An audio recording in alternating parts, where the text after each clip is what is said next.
I know. You've been waiting on bated breath for part two, right?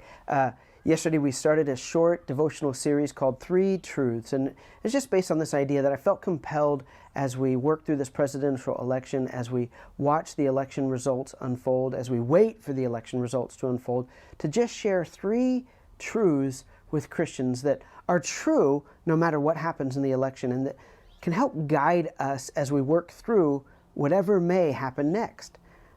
The first one we shared yesterday is just this: God is still on the throne. Whatever happens with the election, God is still on the throne. In that we still have hope, and our hope is in God. It's not in a political system. It's not in the right set of laws. It's not in an elected official. It's in God, and we still have hope. God is still at work. Because God is still on the throne, God is still at work, and His plans can't be thwarted. We said that yesterday. His plans can't be thwarted. God is doing things, and sometimes we can get so lost in everything that's going on and watching the news. If this happens, then here's all the other things that are going to happen. Oh my gosh, it's going to be crazy, and the zombie apocalypse, and right? God is still at work, and God can't be thwarted. He's got a plan. And then God is still on the throne, so the same God who was watching us before, had expectations of us before, is still watching us, still watching over us, still has expectations of us. And today I want to share this truth with you. Something else I think is important to keep in the forefront of our mind. We said yesterday, God is still on the throne no matter what happens in the election. And then no matter what happens in the election, we need to remember we're still Christians. We're still Christians. Sometimes we can identify so closely with our nationality, with our ethnicity, with our political party, that we can forget, and you know what? Before all of those things, I'm a Christian. I'm a child of God. I'm an heir of the kingdom. Here's why that's important. Jesus one time was talking with His disciples, and He said to them, "By this, all people will know that you're my disciples, if you love one another." That's important for us. Sometimes we think that people will know we're Christians by the political views that we espouse, by our political party. Well, I'm aligned with this party, and this is God's party. There are certainly philosophies and ideologies that go along with the parties, and a lot of them can be aligned with Scripture. But there is no God's party. God says, I want people to know you not by what you espouse politically, but how you live your life.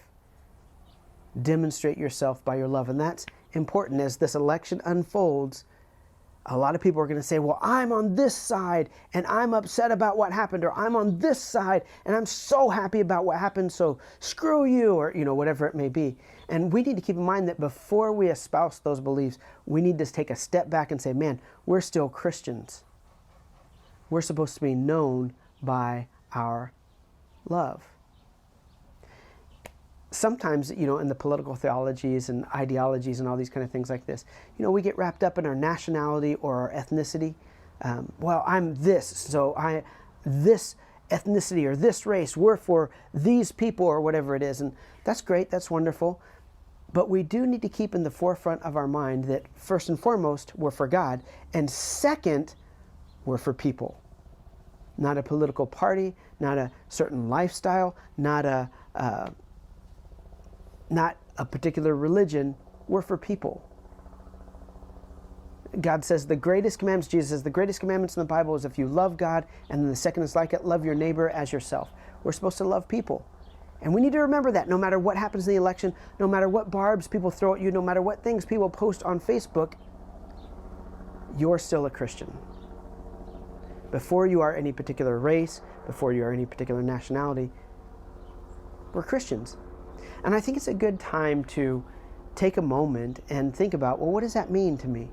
And what does it look like for me to be a Christian in this kind of climate? What does it look like for me to be a Christian in the faces of uncertainty? What does it look like to be a Christian when the things that I voted for didn't win or got voted down?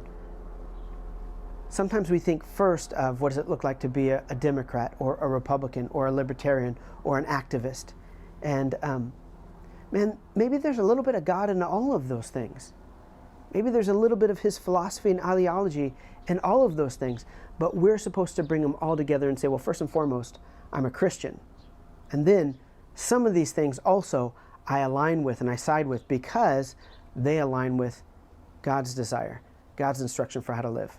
Listen, whatever happens in this election, I hope you're doing well. I hope you're happy. I hope you're not falling prey to all the anxiety and the tension and the high emotions and the frustration and the anger and all the kind of stuff that kind of comes with this, and people start posting stuff. I hope you're doing really well. Two things I think we should keep in the front of our mind, no matter what happens with the election. Number one, God is still on the throne. And number two, that's right, you're still a Christian. Remember that. Live like it. God bless you, and thank you for joining me.